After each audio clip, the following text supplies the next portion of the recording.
Dr. Jones, we've heard a great deal about you. Have you? Professor of archaeology, expert on the occult, and, how does one say it? Obtainer of rare antiquities. Indiana Jones. Always knew someday you'd come walking back through my door.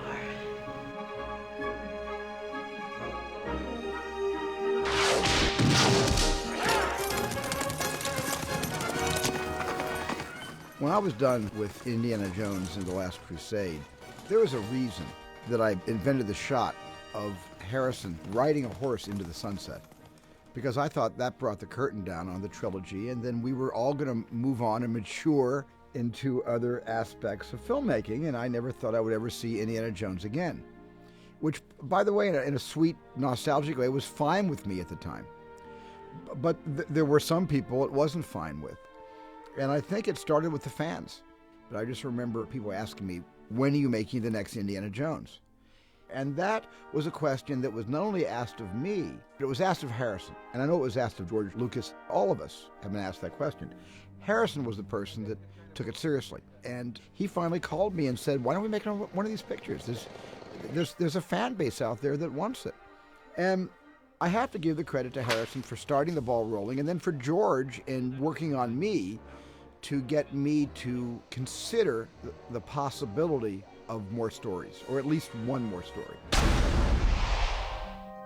George Lucas had this idea for Indiana Jones, and it was basically, hey, let's do aliens. And he said this will be like a B movie. It'll be like those 1950s B movies, Earth versus Flying Saucers, and all those exploitation movies that were really about government paranoia, Cold War fears and things like that, and Hollywood turned them into invaders from Mars. It was the idea of taking the genre from the 1930s serials, action-adventure serials, to the B science fiction movies of the 50s, in the early 50s. And I said, if we move the whole thing into the 50s, which would be age appropriate for Harrison, that would be the cinematic equivalent. And I wanted to rest it on a cinematic antecedent like we did with the other one. Clearly, I've chosen the wrong pressure point. Perhaps I can find a more sensitive one. Приведите женщину! We couldn't do Nazis again, and I wouldn't have done that anyway. But because of the 50s, the other thing about the 50s was the Cold War, and the Red Menace, as it used to be known in America, and the threat of nuclear annihilation, nuclear intimidation. That was something that was in the headlines every single day, and so the Russians got the job. Russians. This ain't gonna be easy. Not as easy as it used to be. The skull was stolen from Akator in the 15th century. Whoever returns it to the City Temple will gain control over its powers. I've heard that bedtime story before. What the Indiana Jones movies have always done really well is play with existing mythology and bend it to their storytelling purposes, you know? So everything in it is drawn from real mythology. There may be hundreds of skulls at Akator, perhaps thousands. Whoever finds them will control the greatest natural force the world has ever known. Power over the mind of man. You know, there are crystal skulls, you know, and there are large groups of people that believe all these things. So, could be true, could be not, we don't know. But the closer you can stick to real legends, the better the movie's going to work, I think.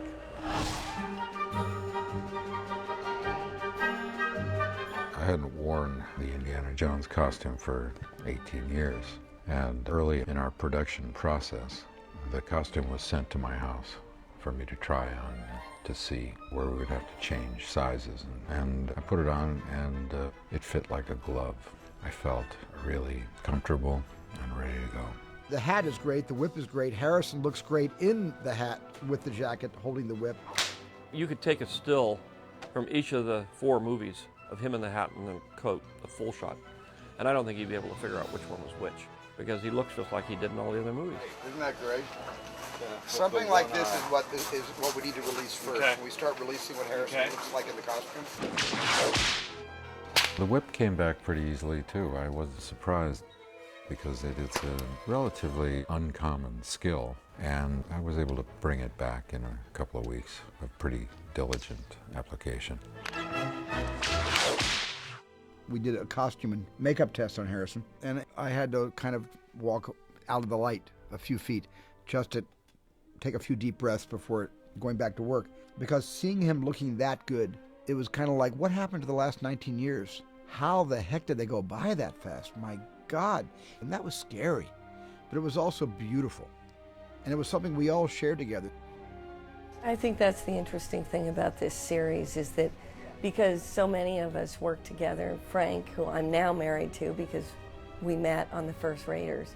Kathy and Frank, you know, they met on the first Indiana Jones and then eventually got married, and Kathy's been working with Steven ever since. And, you know, so this is like a reunion of all of us coming back together again after all these years, and it's been a huge amount of fun.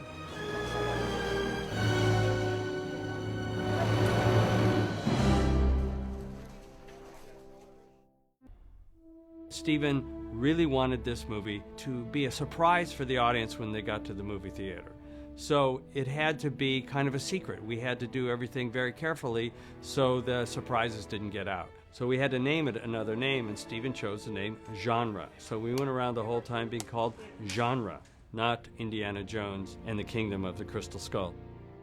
This is sunrise on the first morning in New Mexico.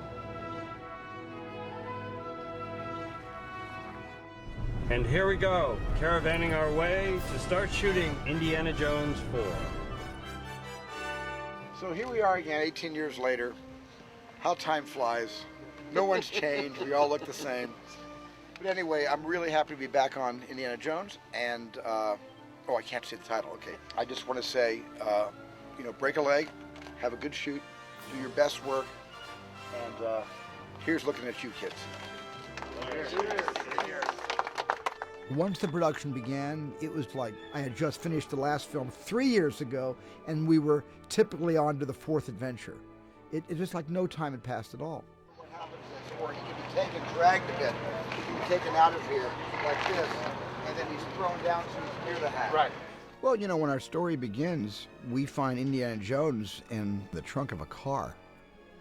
And that was George's idea. George said, you know, I'd love to introduce Harrison this time playing Indy in the trunk of a car. And I said, that's fine by me. I thought it would be nice to have him trapped in the back of a car with another guy, and in a really desperate situation that we've grown to love with Indiana Jones. And it's, you know, a new step for introducing him. I thought after all these years it would be fun to do that and to do the unexpected. And cut, good. Steven had a really, really beautiful idea of reintroducing Harrison through means of creating Shadow of the Hat, which is a very iconic item of his wardrobe, which is really very much of a Steven Spielberg way of reintroducing or introducing characters. He'll turn to you and he'll say Russians. When I first realised that I was actually in an Indiana Jones film, it was in New Mexico. When the camera goes onto the hat, the hand comes in, it picks it up, and you see the hat go onto his head, but it's the shadow on the car. So the shadow puts the hat on, and then Indiana Jones turns to the camera and goes, Russians. And I go, hey, whoa, you're in an Indiana Jones movie, you know, and that is the spirit of it. Hey, Mark.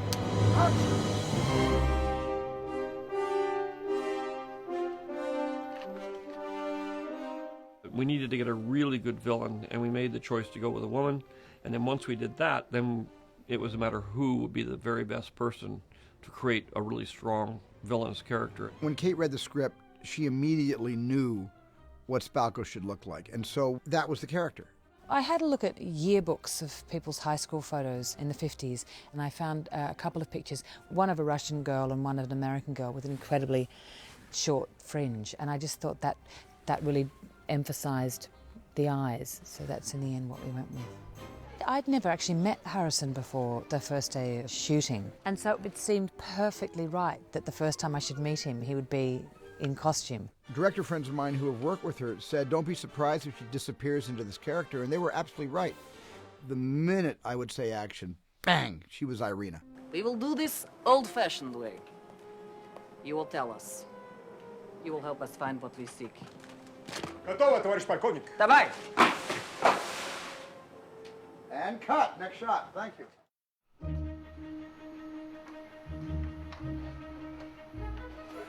That'll be nice because we'll be able to be back here with all this, and we'll see them arguing out the door. As tradition dictates, we find Dr. Jones teaching a class in archaeology, and along comes the dean of the school, sadly not Marcus Brody, who has passed on, but the new dean, who interrupts the class the same way Marcus Brody used to always stand there right by the door waiting for the class to end, and pulls Indy out and takes him into the hallway and basically tells him that he's been fired from the university.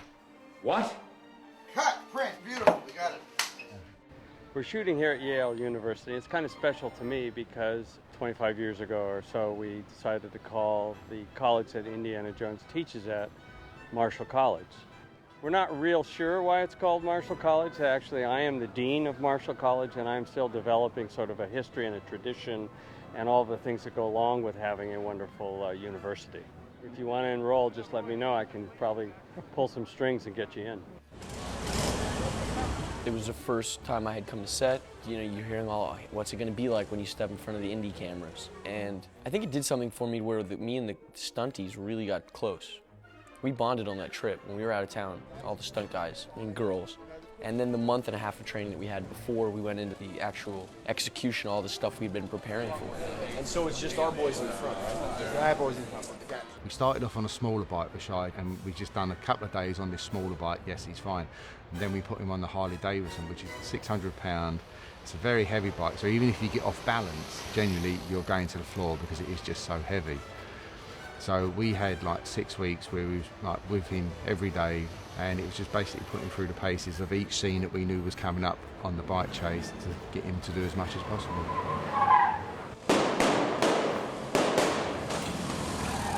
This is crazy! Somebody's gonna get hurt! The bike was tough, only because when you have somebody moving on the back of a bike, it's very different than just having somebody hold you on a bike. But we're shooting a movie and Harrison has to animate his character. And we're on a bike through a lot of it. So a lot of it is the movement. All that stuff was pretty tough.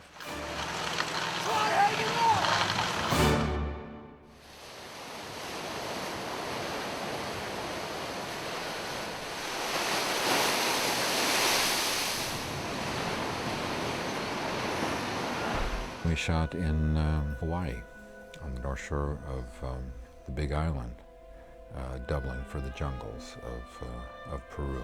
Is it funnier if she says get down and she goes down and we all get down and we cover the rest? Let's try that. Let me see what that feels like. Sorry? Get down! Get down! Well, that's good. That's good. That's nice. That's funny. That's funny.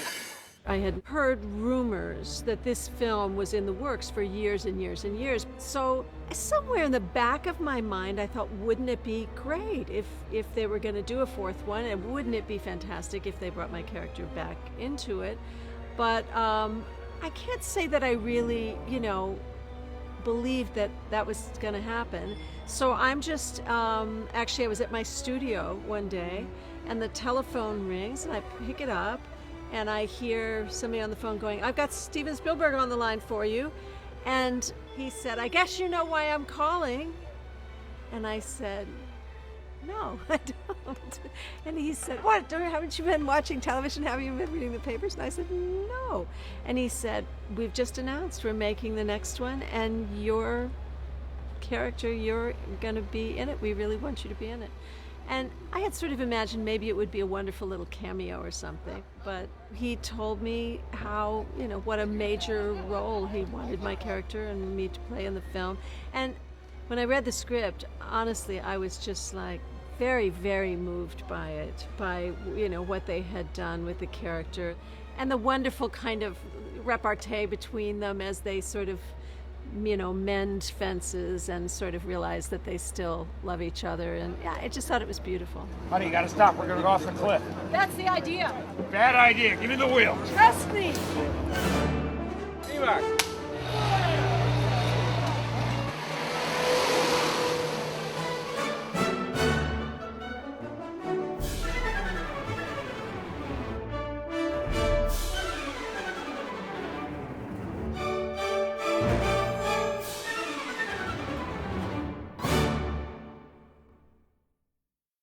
We're back from Hilo and we're here in LA, and we're about to start our soundstage shooting. We've finished all the location shooting and I'm about to take off now to get that started. So now we're shooting here on the stages in not so sunny Southern California. Actually, it's kind of unusual because we're not just one studio, we're at 4.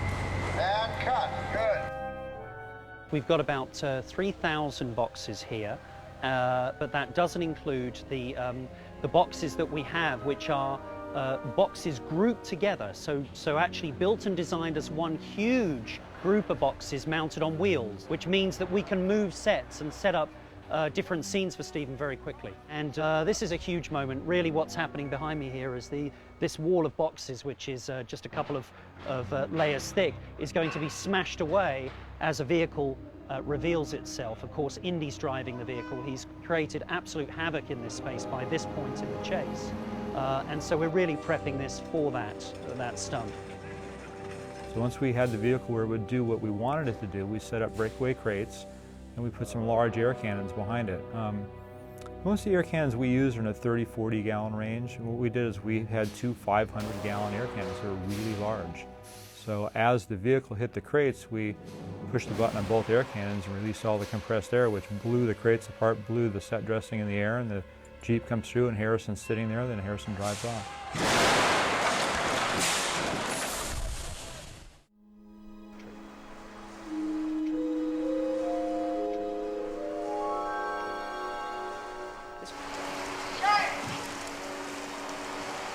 I thought I saw something. Are you jumping at shadows? I love being on a physical set. And Guy Dias has given us extraordinary sets, the like of which I have, in 40 years of doing this, I have never seen. The detail, the interest that those sets have absolutely blows my mind. 3, 2, 1, action!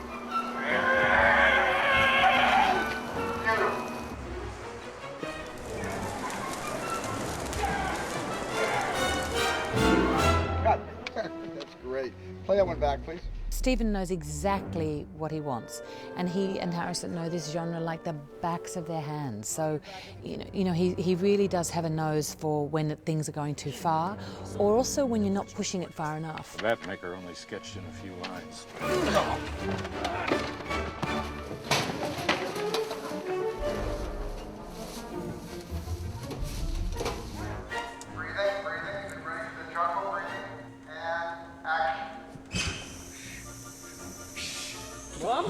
Stay back!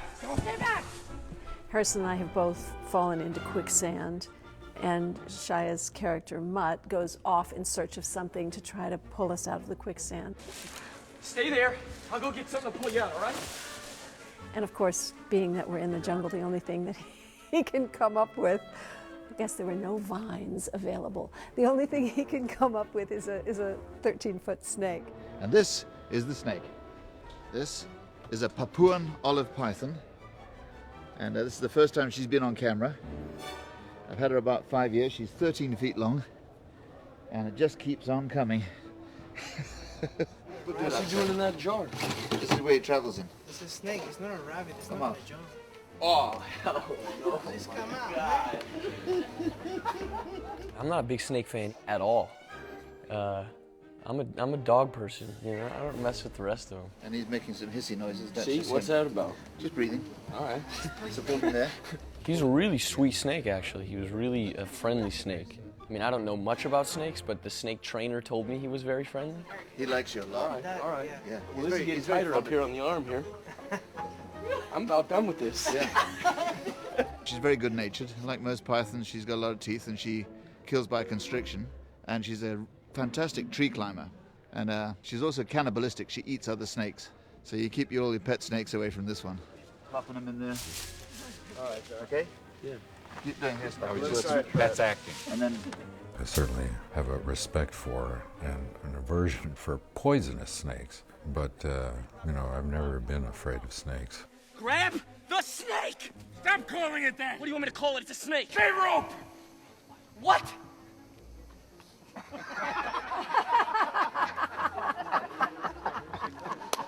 Cut! It's a monkey. Great. One more time, right away. Here we go. Well, you know, Akator is a place we made up. There is no such place as Akator. But there is such a place as El Dorado, the city that Cortez, you know, was searching for, a city of gold. So we kind of loosely took that piece of history and mythology, if you will, and combined it in a fictitious way with another place that would be the lure to bring adventure seekers to the scary lower depths of a rainforest in order to find a lost city. This tunnel, which has these wonderful images on, leads to an enormous circular rotunda in which our main characters get attacked by the locals of this area.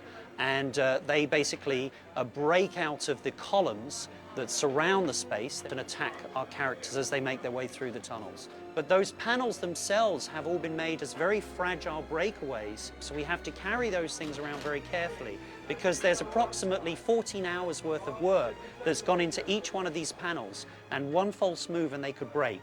So it's a very, very nerve-wracking time. But they'll be shooting that scene this afternoon.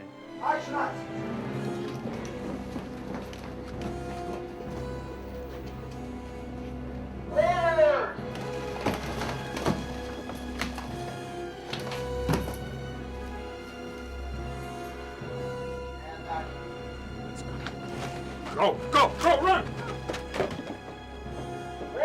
Warriors, go! The natives will be chasing Indy and his group out and down the stairs and across a colonnade here.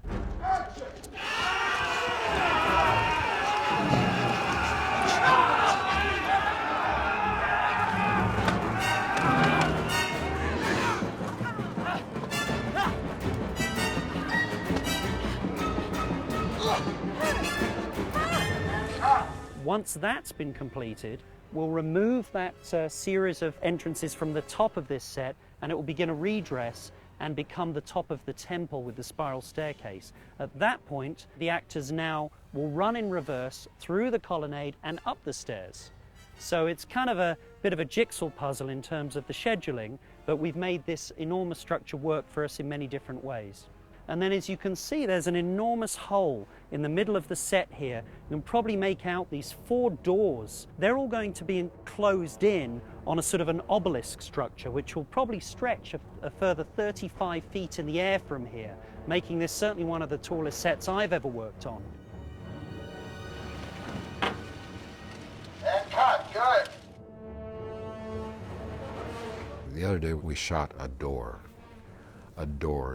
that we were able to open through a combination of our ingenuity and the psychic powers of the crystal skull. But the door was one of the most amazing things I've seen. Watch the door. A stone arrow descended into 2 cylinders and pushed them apart to where they rolled off the edge, and 2 giant arms came down like this, and the door began to open in sections. And it is incredible.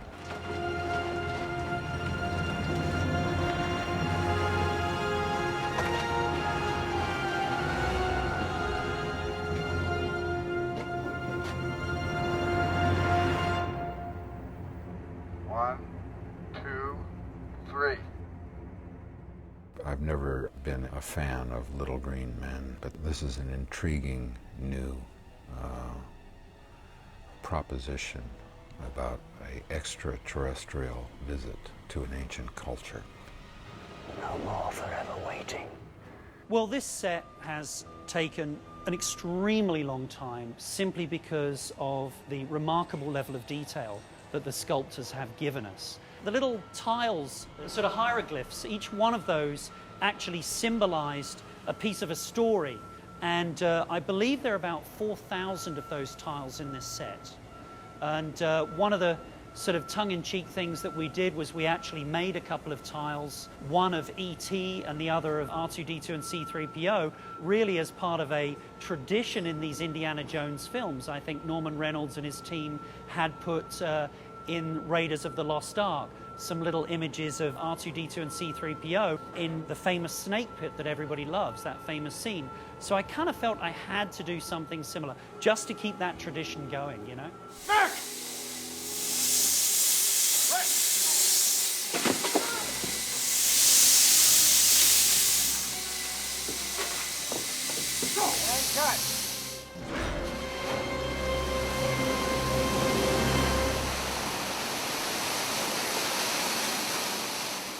There are 3 more days to go, and then we've done the movie. It's been a great trip, and my first job as assist director was Indiana Jones and the Last Crusade, and that's when I first got my union card as an AD in England, working for David Tomlin, who was one of the great ADs, and now I find myself, as a first AD on Indiana Jones and the Kingdom of the Crystal Skull. So for me, it's a very emotional kind of feelings and fulfillment of my career to be working on this movie with Stephen. That's fine. Oxley, Kirby, that's the word will come up. Thank you. I think the climax of the movie was an amazing adventure for us to put together. It was really a sequence that involved so many elements and so many sets and so many people and so many different places. That's really one of the biggest, if not the biggest, sequence I've ever been involved in. Stop! Stop!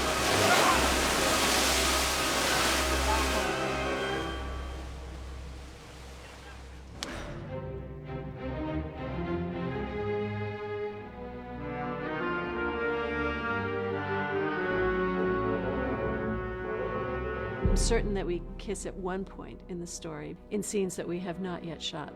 It's a secret. It's a secret.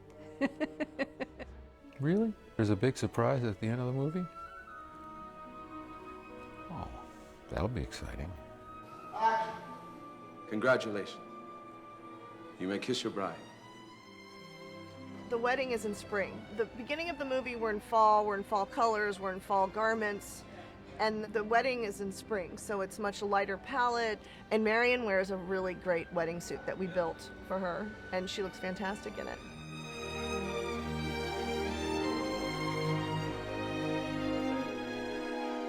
I thought that was a great end. Didn't you think that was great? And the little hat deal that they did, and Harrison, puts it on his head. That's what makes movies. That's what makes really good movies.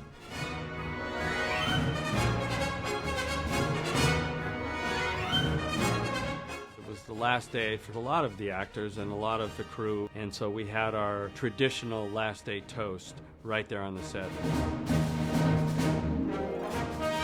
I just want to thank everybody for working so hard to make such a good picture, and I just have nothing but admiration for all of you. It was a long but not a lonely road.